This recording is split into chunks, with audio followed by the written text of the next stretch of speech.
I'm Harold Carver, and with the help of artificial intelligence, we bring this story to life for you. Discover the colossal heads and mysterious origins of the Olmec, Mesoamerica's mother civilization, fully detailed in my book. For nearly 2 centuries, a ghost-haunted Mesoamerican history. The Olmec were not a derivative offshoot, but a genesis, a mother culture rising in the tropical lowlands of the Mexican Gulf Coast centuries. Before the Maya or Teotihuacan, this realization required archaeological patience and a complete recalibration of human evolution views. The name itself is a misnomer, derived from the Aztec word for rubber people, applied centuries after the civilization. Yet, in that silence, we find the first true state of the Americas, defying established models and forcing the Western Academy to admit preconceived notions were wrong. The fog obscuring them was purchased at the cost of long-sustained debate, the very foundation upon which the rest of the region's history was built. To understand the Olmec, one must submit to the hum of the Gulf Coast, where heavy, wet air presses against lungs and green gloom swallows light.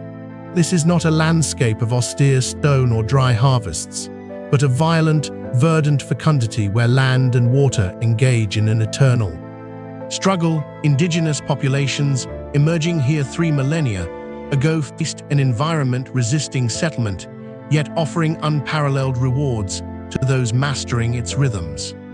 The Tuxelos Mountains erupt from the coastal plain like submerged leviathan fins, shaping human habitation for nearly 4,000 years. We often visualize the ancient world through a Mediterranean lens, assuming civilization requires dry valleys. They are children of the swamp, born of alluvial plains and basalt peaks, where the social calendar was indistinguishable from the agricultural calendar.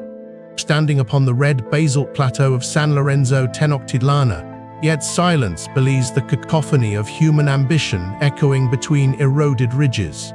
Here, in the lower Coatzacoalcos River Basin, before this rise around 1400 BCE, Mesoamerica knew only egalitarian villages, but the scale of interventions at San Lorenzo represents a fundamental rupture in human relationships with the physical world.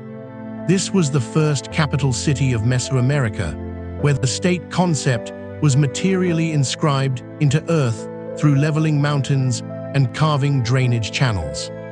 The Acropolis, a rectangular plateau rising 40 meters above the floodplain, this required a ruling elite commanding thousands of laborers, regulating river flows. When Mesoamerican archaeology was shaken in the mid-20th century, 17 monumental sculptures, standing 2 to 3 meters tall and weighing over 20 tons, their heavy, fleshy lips, flat noses, lay observers, individuality suggests a specific human being, a king or warrior captured in eternal vigilance. Yet for scholars, the head remains a site of intense contention. The journey of these stones began not in humid valleys where they stand, but in rugged volcanic highlands of the Tuxtla Mountains, 80 kilometers away.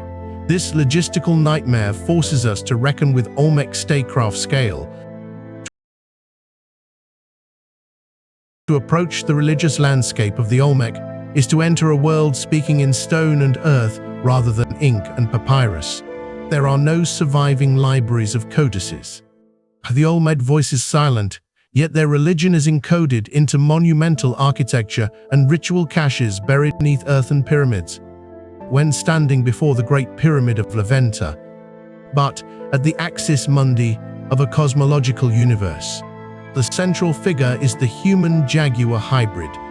In the classic representation, seen in basalt celts and jade figurines from 400 to 900 BC, the figure possesses a human infantile body with a distinctively feline head. Understanding this figure is key to unlocking neurotheological mechanisms by which the Olmec elite maintained control. The archaeological record of the Olmec is not a continuous narrative of progress, the most startling occurring around the turn of the first millennium BC. For nearly 5 centuries, San Lorenzo stood as the undisputed apex of Mesoamerican civilization. Its lights were extinguished with violence, suggesting deliberate, systematic dismantling.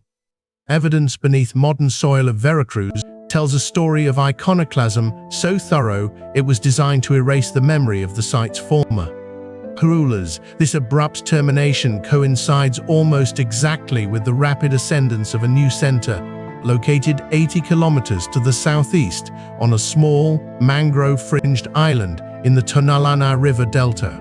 The synchronous nature of these events forces us to confront questions regarding Olmec state stability and internal conflict driving dynastic realignment.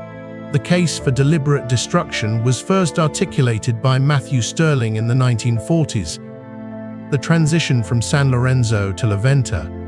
Harold San Lorenzo was a city of stone anchored in rugged highlands, rising from the very muck of the Gulf Coast Delta. Situated on a low island-like elevation in the marshes of the Tabasco coast. Rakish lagoons, a landscape forbidding to any civilization accustomed to arid. Here, the Olmec constructed a cosmological model in clay and stone. The Great Pyramid of La Venta, the largest earthwork pyramid in pre-classic Mesoamerica, stands as the physical manifestation of a worldview seeking to align terrestrial with celestial, while lacking massive basalt quarries of its predecessor, with the central plaza filled with the hum of ritual. To understand the Olmec conception of death, one must acknowledge the profound silence enveloping their cemeteries. Unlike ancient Egypt's necropolises, La Venta offers no grand visible sepulchre commanding the skyline. The absence of such a structure is deceptive, indicating not a lack of concern for the afterlife, but a different orientation of spiritual geography. The Olmec did not bury their dead to be seen, they interred them to be consumed by the earth, returning to fertile soil sustaining the living. When Matthew Stirling arrived at La Venta in 1942, he was puzzled by the density of red clay and stone blocks appearing devoid of clear structural logic. It was not until he cleared the area around the Great Pyramid that the pattern emerged. These were carefully prepared entrails of a mortuary complex.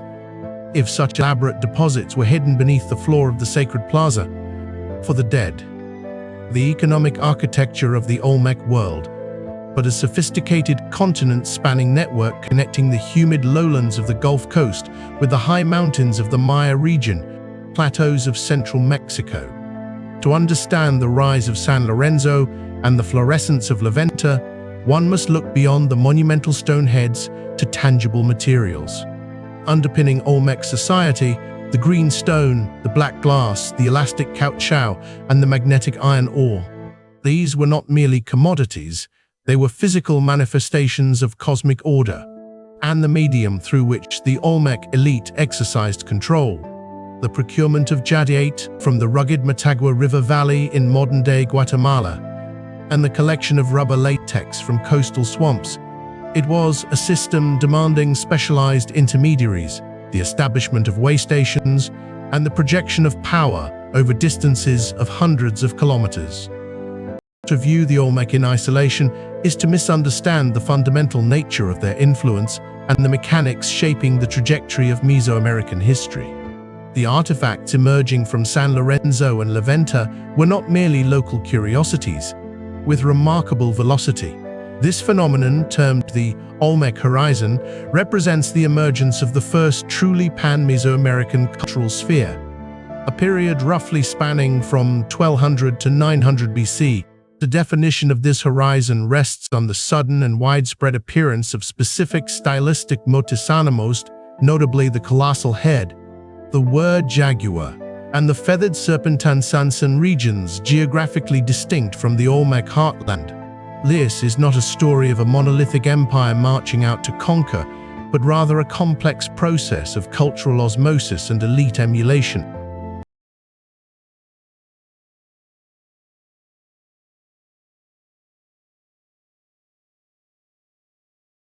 The silence of the Olmec is a silence speaking volumes.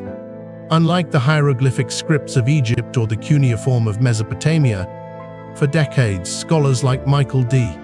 Coe argued that the Olmec operated largely on a visual and iconographic level, communicating complex cosmology through sculpture rather than phonetic writing.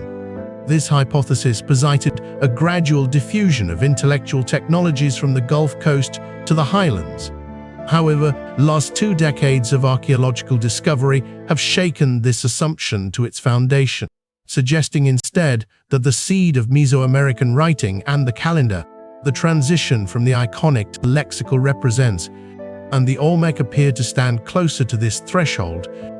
The silence settling over the Gulf Coast after 400 BC, but rather the hush to understand the trajectory of Mesoamerican history. They dissolved into the cultural water table, becoming invisible nutrients feeding the magnificent forests of Maya. When tracing the lineage of the feathered serpent, the sanctity of the sacrificial ball game, or the very concept of the divine king, we find roots extending back to the basalt altars of Laventa. The nature of this inheritance has long been a subject of fierce academic contention. Eden proponents Michael D. Coe argued that the Olmec provided the essential genetic code for all subsequent Mesoamerican societies. While others suggest it reflects a network of interaction. The demise of the Olmec civilization does not resemble the sudden, violent implosion often characterizing empire collapses in the popular imagination. There is no single battle recorded in stone. Instead, the conclusion of the Olmec era is a slow, agonizing fade into the humid silence of the Mexican lowlands. A process of abandonment and cultural metamorphosis unfolding over centuries, as great ceremonial centers fell silent, mutilated or defaced, suggesting a deliberate act of memory suppression by a population rejecting the old order. The landscape of the Veracruz and Tabasco coasts, less hierarchically organized settlements. The question is not why the Olmec disappeared, but rather how they transformed. If this gripped you, the complete story, the full evidence and Harold Carver's own conclusions, is laid out in his book, The Olmec, Mesoamerica's Mother Civilization, linked right below this video. Subscribe now. Every week, we reopen a mystery that history left unsolved. Thank you for watching.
Get the Olmec, Mesoamerica's Mother Civilization by Harold Carver on Amazon.